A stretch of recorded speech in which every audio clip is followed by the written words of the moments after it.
আজি আমি ছয় জনগোষ্ঠীক জনজাত কৰিবৰ কাৰণে অসম চৰকাৰে যি আগন্তুক 25 তাৰিখে অহা 25 তাৰিখে অসমৰ বিধানসভা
আজি আমি ছয় জনগোষ্ঠীক জনজাত কৰিবৰ কাৰণে অসম চৰকাৰে যি আগন্তুক 25 তাৰিখে অহা 25 তাৰিখে অসমৰ বিধানসভা যি শীতকালীন অধিৱেশন হ'ব এই অধিৱেশনত অসমৰ 14টা জনজাতীয় ৰাইজৰ যিটো অধিকাৰ এই অধিকাৰক কৰ্ম কৰিব গৈ আছে তাকে আমি তীব্ৰ বিৰোধিতা কৰিছোঁ।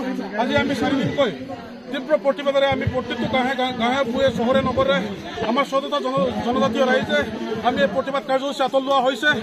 অনাগত দিনৰ যি আগন্তুক 25 তাৰিখৰ যি বিধেয়ক দাখিল কৰা হ'ব এই বিধেয়কক সম্পূৰ্ণ আমি তীব্ৰ ভাষাৰে গৰিহণা দিছোঁ আৰু তীব্ৰ ভাষাৰে আমি প্ৰতিবাদ কৰিছোঁ। অসম চৰকাৰে এই 14টা জনজাতীয় ৰাইজৰ যি প্ৰাপ্য অধিকাৰ এই প্ৰাপ্য অধিকাৰক আমাক বঞ্চিত কৰিব নালাগে আৰু বঞ্চিত কৰিলে ইয়াৰ পৰা তীব্ৰ আৰু তীব্ৰতৰ প্ৰতিবাদ কৰা হ'ব।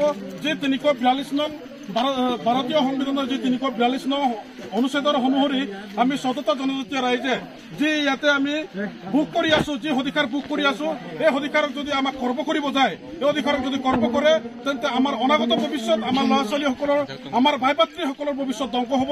যাতে এই ধ্বংসকাৰীমূলক যি প্ৰস্তাৱ দাখিল কৰিব এই প্ৰস্তাৱ সম্পূৰ্ণ আমি বিৰোধ কৰিছোঁ। আমি সম্পূৰ্ণ এইটো গৰিহণা দিছোঁ। অনাগত দিনত এইটো যদি বিধানসভাত যদি এইটো স্পষ্ট ভাষাৰে এইটো যদি প্ৰতিহতে এইটো কিন্তু আমি কোনো পধ্যে এইটো মানি লোৱা নহ'ব।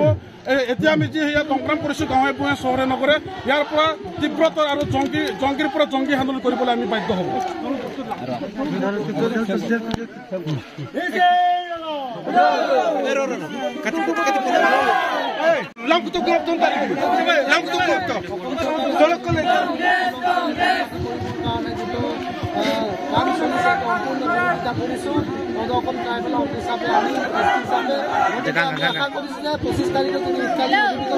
সম্পূৰ্ণ এই দাবীটো বাতিল কৰিব লাগে আৰু আমাৰ সুনিশ্চিতভাৱে আমাক ট্ৰাইবেলসকলক সুৰক্ষিত কৰিবৰ কাৰণে আমি অসম চৰকাৰ ভাৰত চৰকাৰক অনুৰোধ জনাইছোঁ।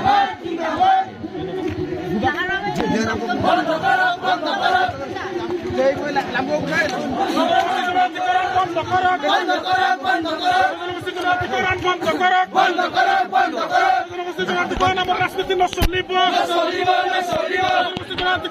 ৰাজনীতি নচলিব ৰাজনীতি নচলিব।